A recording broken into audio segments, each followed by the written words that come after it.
El estudio de esta semana lleva por título Él murió por nosotros.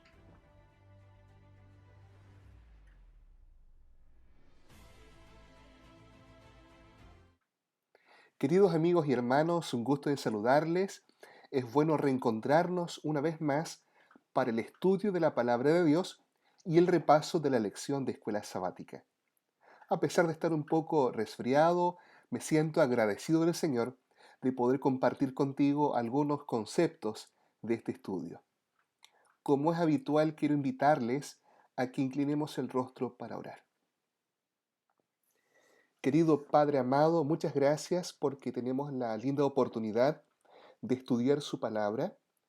Queremos, Señor, rogar que su Santo Espíritu nos ayude en el estudio para entender los conceptos claramente, pero por sobre todas las cosas valorarlos y también aplicar las lecciones a nuestra vida espiritual. Bendiga a todos aquellos amigos que nos ven por las redes sociales. Lo pedimos en el nombre de Jesús. Amén. Todo este trimestre hemos estado estudiando acerca de la muerte, pero el folleto de escuela sabática, que es este que tengo aquí en mi mano, no solamente habla sobre la muerte. El título es La vida eterna, la muerte y la esperanza futura. En las lecciones pasadas ya dejamos bien en claro cuál es el concepto bíblico sobre la muerte. Vimos también que la resurrección es la esperanza, que aquellos que tienen algún ser querido que ha fallecido pueden enfrentar de esa forma también la tristeza. Pero esta semana estudiaremos acerca de la muerte del Señor Jesús y cómo la muerte de Jesús en la cruz, presenta la posibilidad de vida eterna a aquellos que buscan su nombre. Es por ello que vamos a analizar algunos textos y vamos a comentar algunas ideas que esperamos que sean de enorme bendición para la vida de ustedes. Vamos a comenzar con el texto para memorizar. Está allí en el Evangelio de Juan, capítulo 3, verso 14 y 15. Dice así: Y como Moisés levantó la serpiente en el desierto, así es necesario que el Hijo del Hombre sea levantado, para que todo aquel que en él crea no se pierda, mas tenga vida eterna.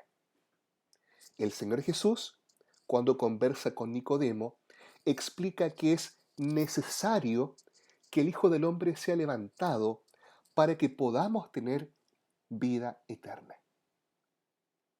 ¿Qué ocurrió en la cruz del Calvario que permite que tengamos vida eterna? ¿Fue simplemente la muerte de un mártir? O como dicen algunos escépticos, ¿fue un loco suicida el que se entregó allí?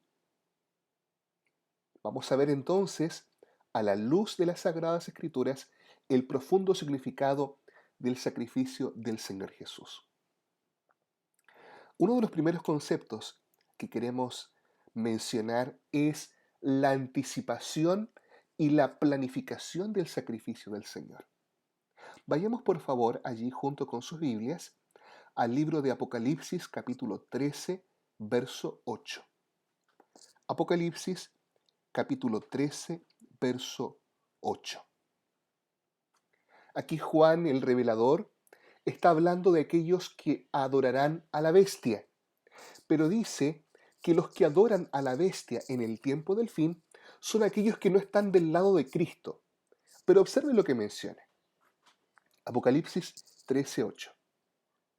Y la adoraron todos los moradores de la tierra, cuyos nombres no estaban escritos en el libro de la vida del Cordero, que fue inmolado desde el principio del mundo.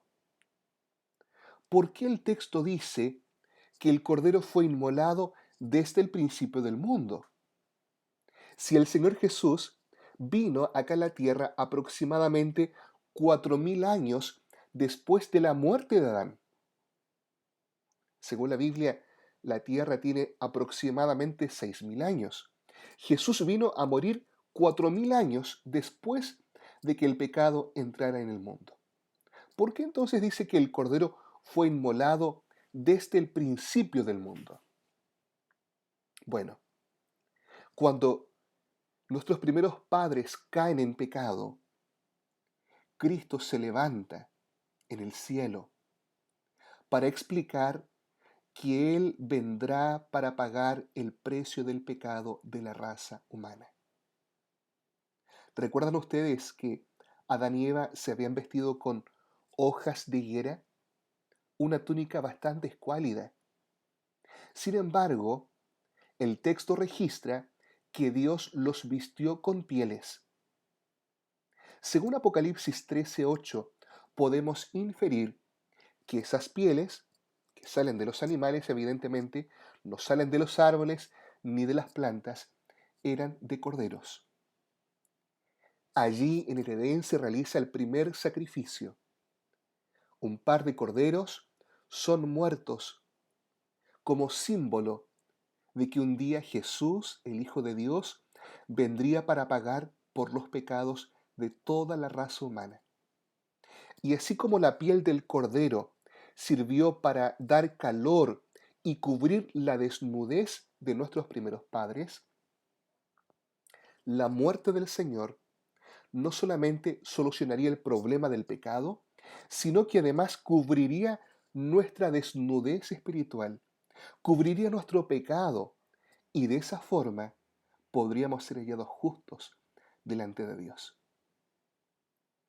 Pero si nosotros vamos un poco más atrás, descubrimos que incluso el plan de salvación no está apenas en ejecución o en conocimiento cuando nuestros primeros padres caen.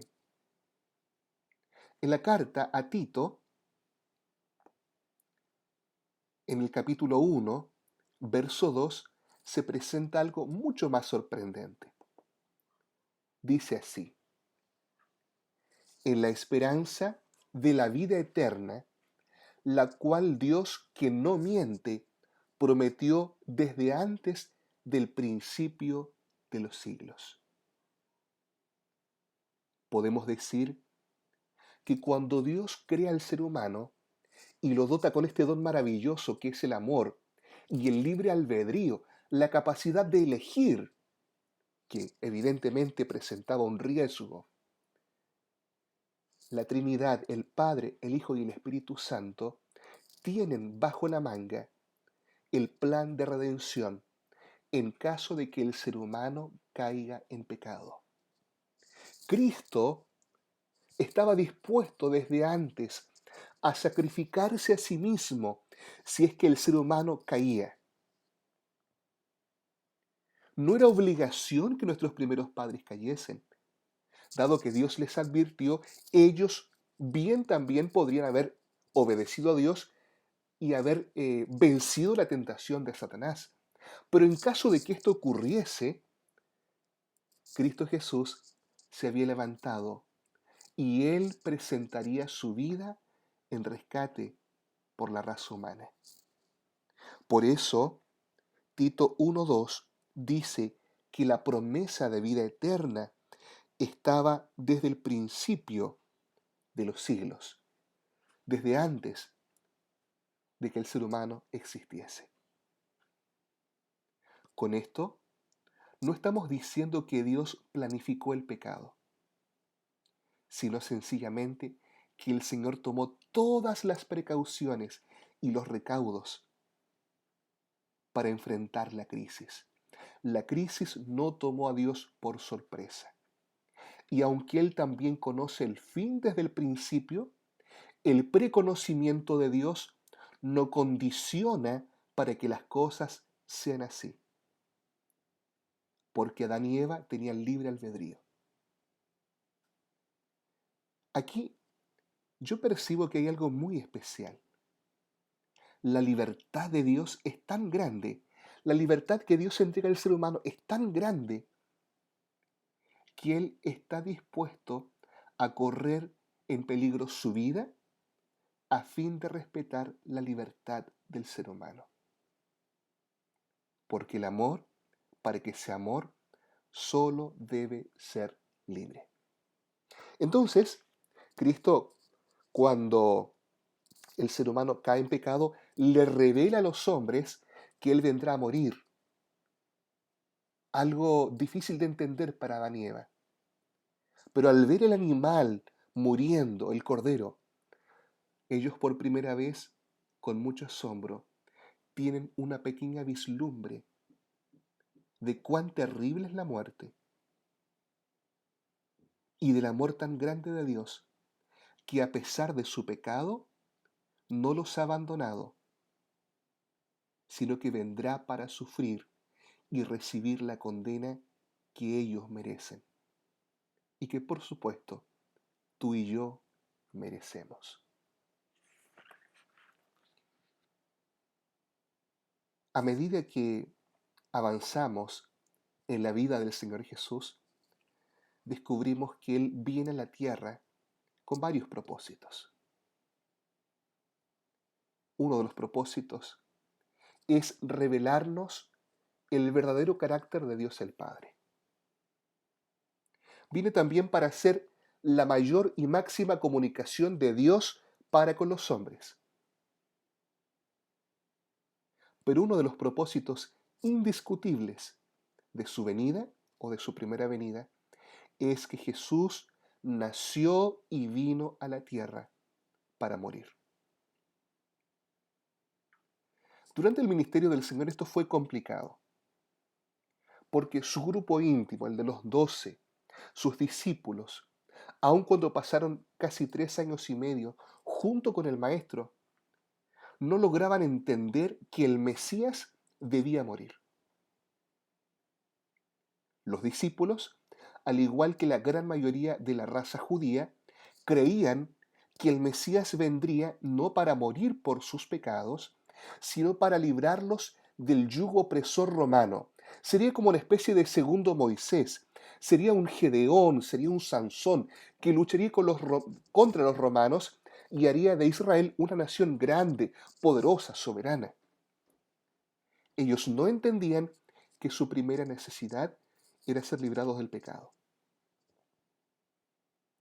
Hay por lo menos 3 ocasiones que vimos esta semana en las que el Señor les declara de forma explícita que es necesario que Él tenga que ir a Jerusalén, que Él va a morir en la cruz y que va a resucitar. Veamos las 3 reacciones de los discípulos frente a esto. Esto fue como un prefacio, una introducción que el Señor les da a ellos para que cuando llegue la muerte no les tome por sorpresa. Veamos, por ejemplo, lo que dice allí el Evangelio de Mateo capítulo 16, verso 22, cuando el Señor les presenta esto a los discípulos. Aquí aparece Pedro, el discípulo más impulsivo, aquel que es más sanguíneo, el que responde, aquel que le funciona más rápido la lengua que el cerebro. Dice así: entonces Pedro, tomándolo aparte, comenzó a reconvenirle, noten ustedes, diciendo: Señor, ten compasión de ti, en ninguna manera esto te acontezca. Señor, ¿cómo vas a permitir que te maten? No, ojalá que nunca te pase eso. Todavía no entendían que la venida de Cristo tenía ese propósito. Él venía para hacer el sacrificio de la humanidad por los pecados. Otra reacción la encontramos en Mateo capítulo 17, verso 23. El Señor les dice, hablando de sí mismo en tercera persona, y le matarán, mas al tercer día resucitará. ¿Y cuál fue la reacción de los discípulos? Y ellos se entristecieron en gran manera. Los discípulos no entendían. Lucas capítulo 18, verso 34, menciona otra reacción de los discípulos.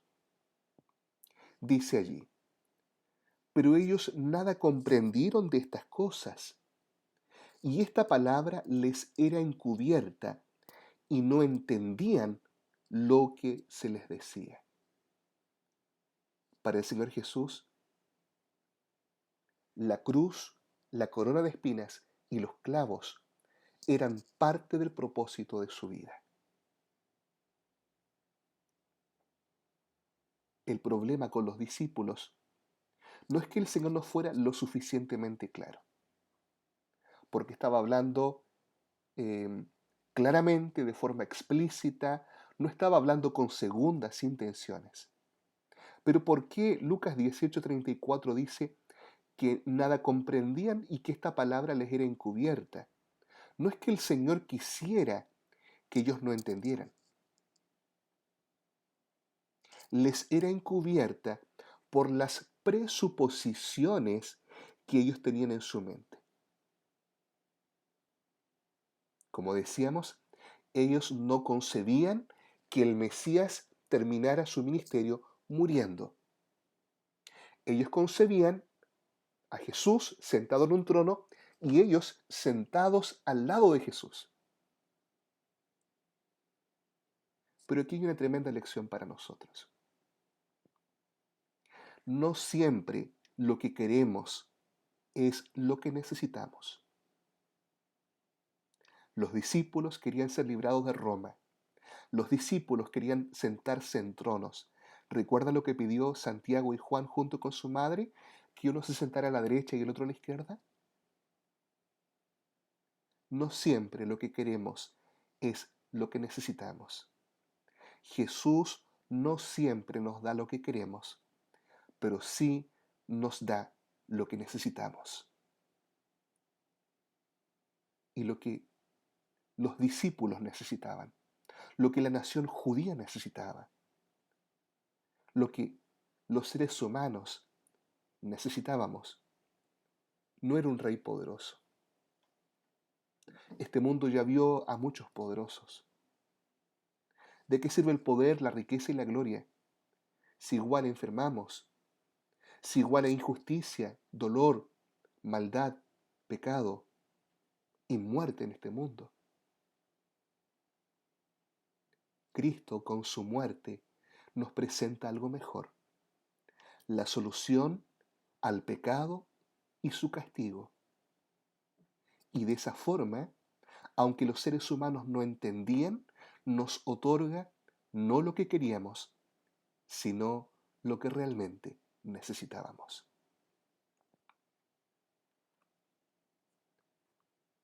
Cuando nosotros ahora avanzamos ya a los últimos días del ministerio del Señor Jesús, ocurre todo exactamente como los profetas y como él mismo lo habían predicho.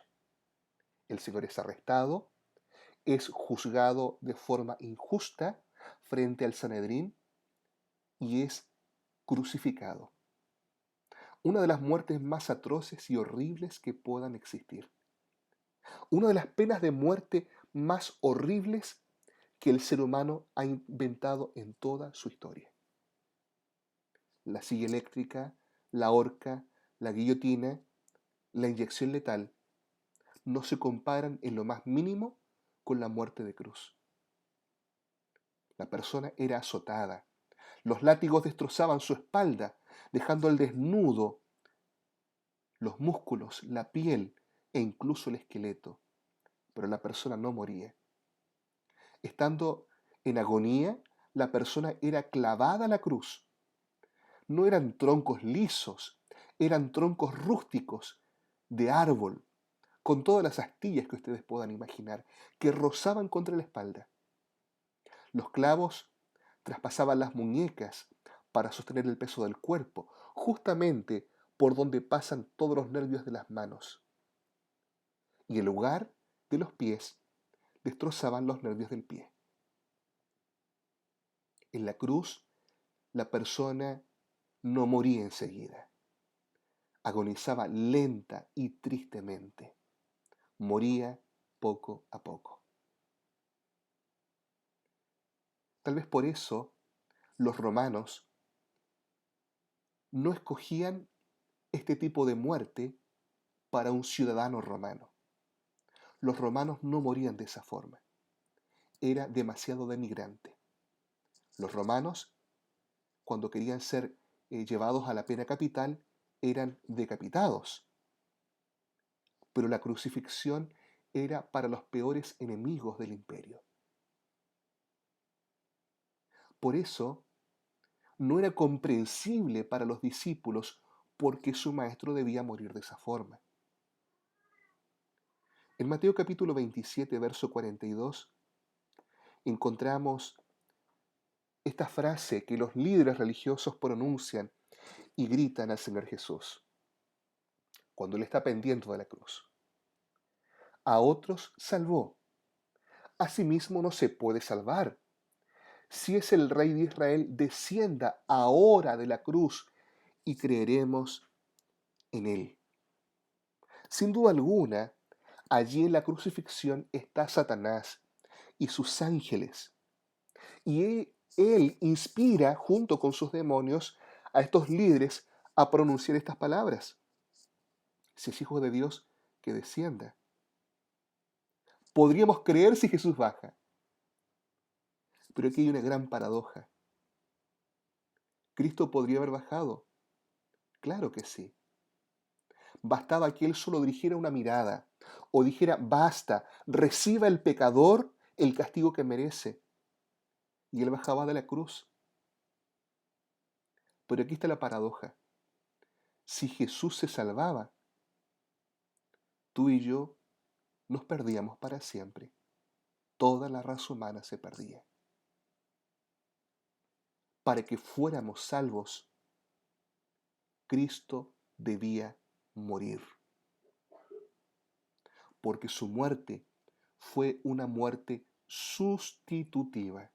¿Qué significa eso de muerte sustitutiva?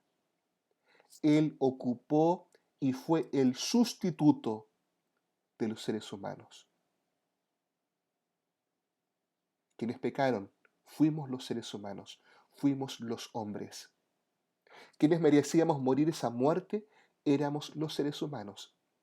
Pero Cristo viene y recibe una muerte sustitutiva, nos sustituye y muere en nuestro lugar.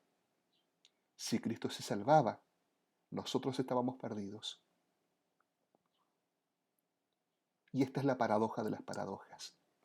Su muerte trajo la vida. Su dolor trajo la sanidad. Y su sangre derramada nos abrió las puertas de la Nueva Jerusalén. Para que todos aquellos que nos sentimos indignos, para que todos aquellos que somos pecadores, tengamos la posibilidad de entrar un día al reino de los cielos. El Señor Jesús está allí crucificado. Y entonces ocurre tal vez una de las frases más llamativas.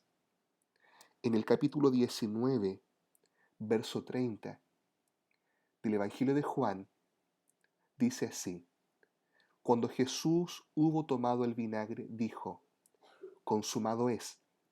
Y habiendo inclinado la cabeza, entregó el Espíritu. ¿Qué significa la frase consumado es? Significa que su sacrificio por el pecado estaba hecho. Esta primera parte del plan de salvación estaba acabada. Cristo había venido a morir por los pecados de toda la humanidad. La muerte estaba derrotada y el pecado también. Pero asimismo significa que en este gran conflicto Satanás está derrotado. Él perdió su reino. Porque el diablo tenía bajo sus garras a la raza humana, porque éramos culpables. Pero ahora Jesús viene y paga la fianza, paga con su vida la fianza para librarnos del poder de Satanás, para librarnos de la muerte eterna. Por eso Jesús dice, consumado es. Ahora el diablo no solamente está derrotado, sino que está desenmascarado. Recordemos nosotros también que Satanás al principio del conflicto fue un mentiroso. Por eso Jesús le llama el padre de la mentira. Su labor fue inventar mentiras respecto a Dios, de que Dios es injusto, de que es cruel, de que es tirano, de que tiene una ley que nadie puede obedecer, de que es un dictador, que tal vez si él tuviera el gobierno las cosas serían diferentes. Y la mentira es tan grande que la mensajera del Señor explica que aunque los ángeles de Dios discernían que la obra de Satanás era mala, recién cuando Cristo muere, Lucifer queda completamente desenmascarado. Y aquí viene algo que es sorprendente. Con ira y enojo, Lucifer utiliza a los romanos, a los judíos y al Sanedrín para dar muerte a Jesús, no percibiendo que con ese mismo acto Cristo está ganando la batalla contra él y está librando a los seres humanos de la condenación eterna. Alabado sea el nombre de Dios por eso. Qué hermoso es saber que Cristo en la cruz ganó la victoria por nosotros.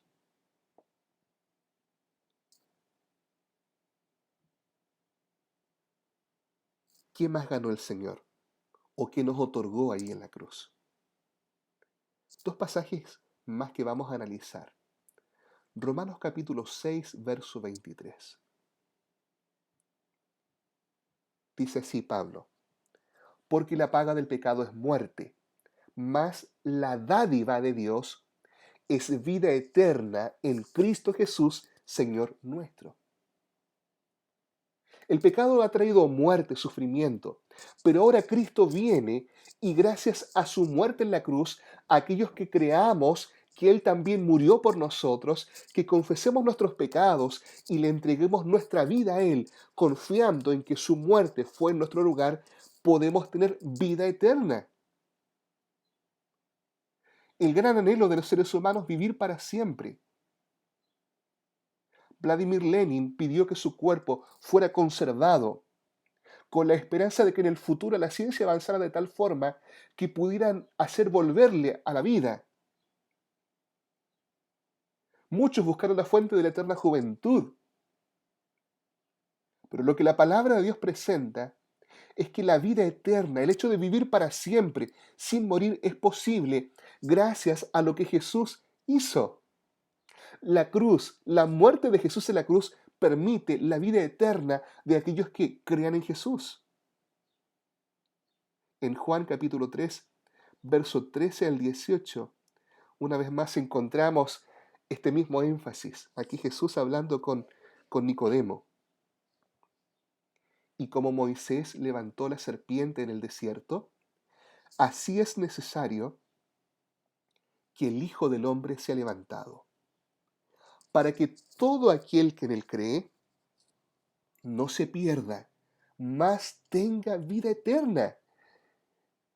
Porque de tal manera amó Dios al mundo, que ha dado a su Hijo unigénito, para que todo aquel que en él cree no se pierda, mas tenga vida eterna. Noten, queridos amigos y hermanos, que resalto dos veces esa frase: no se pierda, mas tenga vida eterna.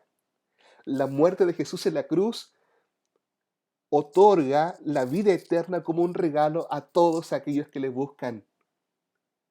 Puede ser que tú te sientas perdido, o tal vez hay alguien que está lejos del camino del Señor y se siente perdido y desechado. No necesitas perderte. Cristo en la cruz ganó la vida eterna para ti. O tal vez te sientes condenado por tu familia, por la iglesia o por tantas personas. Y Cristo sigue diciendo: porque no envió Dios a su Hijo al mundo para condenar al mundo, sino para que el mundo sea salvo por él. El que en él cree no es condenado, pero el que no cree ya ha sido condenado, porque no ha creído en el nombre del unigénito Hijo de Dios. Queremos pensar que Jesús, el creador del universo, el creador del cosmos, se ofreció por cada uno de nosotros como sacrificio por los pecados, todo para que no tengamos que ser condenados por lo que merecidamente se nos podría haber condenado. Esto es el Evangelio. Cristo no nos trata como nosotros merecemos, sino como nosotros necesitamos ser tratados. Y en lugar de condenación, nos ofrece vida eterna. Vida eterna junto a Él en un mundo nuevo. Tal vez por eso podemos imaginar desde ya al Señor Jesús allí en la entrada de las puertas de la Nueva Jerusalén, dando la bienvenida a todos aquellos que han creído en su nombre, para que podamos entrar por las puertas de la ciudad, gracias a todo el sacrificio que Él hizo. Como dijo Isaías, ver el fruto de la aflicción de su alma y quedará satisfecho. ¿Por qué? Porque tal vez una de las cosas que dio más fuerza al Señor allí en la cruz para seguir adelante, a pesar del dolor, a pesar de saber que está recibiendo la condenación, a pesar de esta separación que se produce con el Padre, a pesar de estar participando de la segunda muerte, no de la muerte primera, sino de la segunda muerte, la muerte de condenación. Lo que le da valor es saber que el fruto de su aflicción será la salvación de millares de personas que han creído en su nombre. Cristo pudo imaginar allí a muchas personas siendo salvas, felices, viviendo por la eternidad, gracias a que Él entregó su vida para siempre. Cuando uno reflexiona en esto, es imposible no emocionarse. Todo lo que Cristo hizo por nosotros. Pero tal vez no todos lo entienden así. Uno de los últimos textos que me gustaría que podamos ver es lo que Pablo menciona acerca de este mensaje del Evangelio, allí en 1 Corintios capítulo 1, verso 18. Pablo dice así: porque la palabra de la cruz es locura a los que se pierden, pero a los que se salvan, esto es a nosotros, es poder de Dios. ¿Por qué Pablo dice que la palabra de la cruz es locura? Recuerdo hace algunos años atrás, estaba estudiando la Biblia con una señora y justamente estábamos estudiando el tema de la muerte del Señor. Era cerca de Semana Santa, ella había visto la película que pasan allí en la televisión y ella decía, yo no puedo entender por qué tuvo que ser así, por qué al Señor lo tuvieron que asustar tanto, por qué el Señor tuvo que morir de esa forma. Y le explicábamos que era la única forma de que Él pudiese pagar por nuestros pecados, pero no entendía.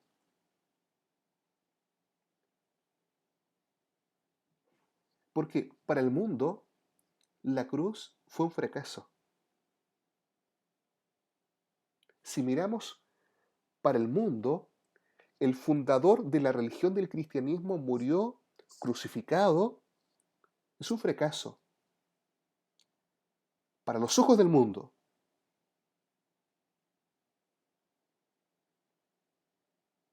Pero para aquellos que creemos es victoria. Nunca fue más precioso el Señor que cuando entregó su vida por la raza humana. ¿Por qué el mensaje de la cruz es locura? ¿Y cuál es el significado de su muerte en la cruz? Hay por lo menos 4 conceptos importantes que debemos entender. La muerte de Jesús en la cruz es la revelación de la justicia de Dios. ¿Qué significa eso? Dios es amor, ¿verdad? Sin embargo, Dios también es justo. El pecado, según 1 de Juan 3:4, es transgresión de la ley.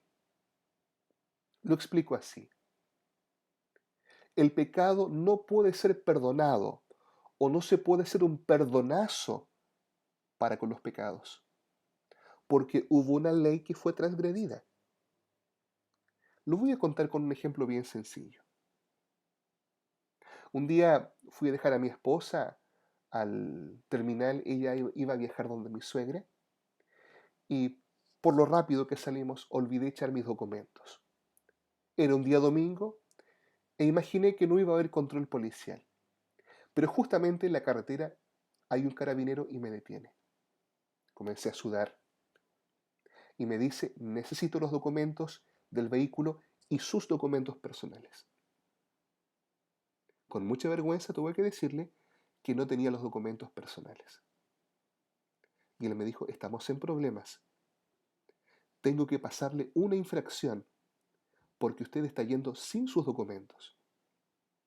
En ese momento, él vio un logo que tenía mi auto, que era el logo de la iglesia adventista. Y queda mirando y dice, un momento, ¿usted es adventista? Sí, le digo yo. Ah, me dice, yo conozco a los adventistas.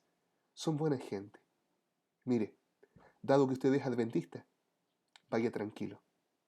No le voy a pasar ningún parte. Está perdonado. Y yo respiré tranquilo. Me perdonó. Sin embargo, si nosotros analizamos ahora esta anécdota, ¿él cumplió con la ley? No. Él decidió perdonarme, pero al perdonarme no cumplió con la ley, porque lo correcto era que él hubiese detenido el auto o tal vez me hubiese pasado una multa, pero decidió perdonarme. Cuando el Señor se enfrenta a esta disyuntiva de perdonar al hombre, pero ser justo, tiene un problema, porque alguien cometió una infracción y alguien debe pagar, y la paga del pecado es muerte, pero el ser humano no quiere morir. Por eso la cruz revela la justicia de Dios, porque cuando Jesús muere, alguien paga por el pecado. Es decir, se cumple la justicia, pero al mismo tiempo se revela el amor, porque la paga del pecado es muerte. Jesús muere, por lo tanto paga con la multa, si podemos decirlo así. Se revela la justicia de Dios, pero también se revela su amor maravilloso. Una segunda idea es esa misma, que allí se revela el amor de Dios por los pecadores. Él no necesitaba hacerlo. Perfectamente podría haber dicho que el ser humano muera sencillamente y era lo justo, pero Él hace mucho más por un amor infinito. Por eso eh, el apóstol Juan dice, mirad cuál amor nos ha dado el Padre para que seamos llamados hijos de Dios. Y por eso Juan 3:16 dice, porque de tal manera amó Dios al mundo que ha dado a su Hijo unigénito. El tercer significado de la cruz es que allí también está la gran fuente de poder para romper las cadenas del pecado. Cuando uno piensa en la cruz del Calvario, uno comienza a pensar, si el Señor hizo tanto para salvarme, ¿por qué yo podría amar más el pecado o este mundo más que a Él, si Él fue bueno conmigo? Al imaginar la cruz y valorar el sacrificio, el pecado pierde su brillo. Punto 4. Allí también en la cruz se revela la única esperanza de vida eterna. La única esperanza de vida eterna estaba en Jesús. Y el punto 5 es que la cruz también es el único antídoto contra la futura rebelión. Las Sagradas Escrituras revelan que las cicatrices de los clavos permanecerán para siempre en las manos de Jesús, como un memorial de su inmenso amor para con nosotros. Nunca nadie más por toda la eternidad dudará del amor de Cristo.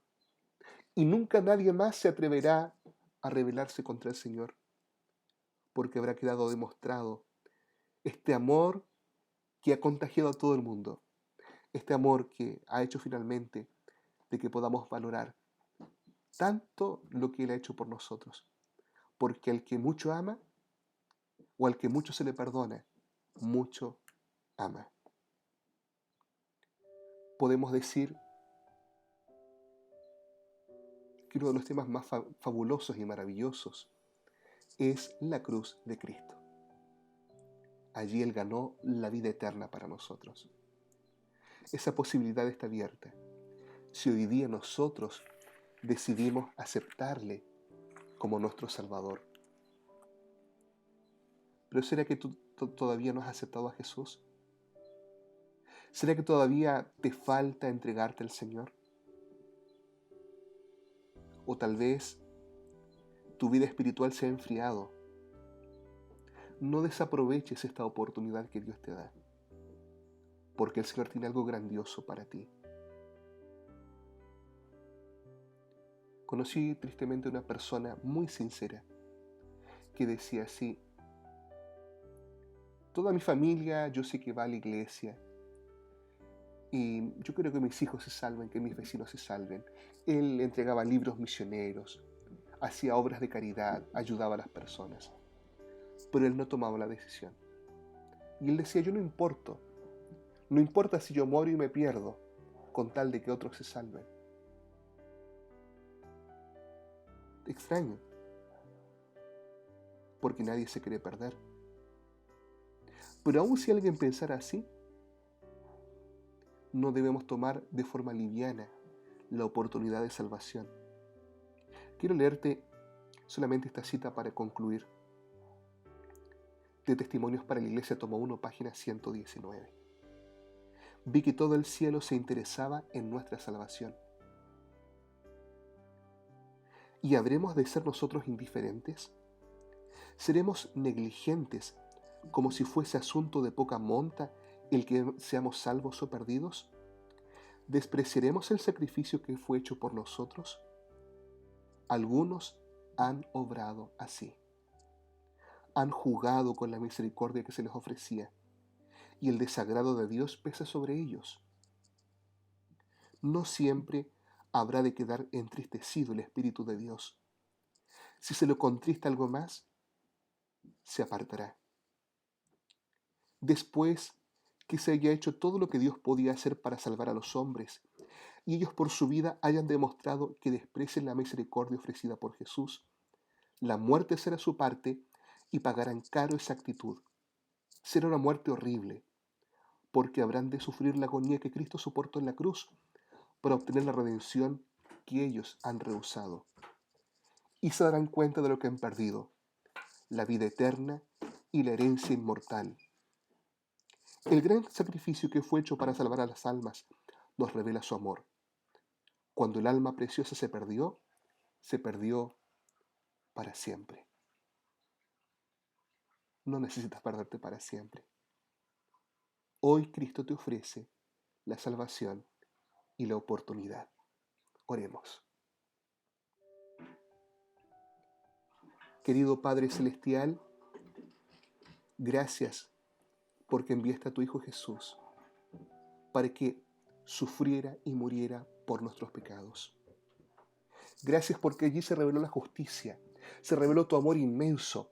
Gracias porque allí también quedó firmada la sentencia contra Satanás y quedó también asegurada la promesa de vida eterna y de un mundo mejor para todos aquellos que te aman.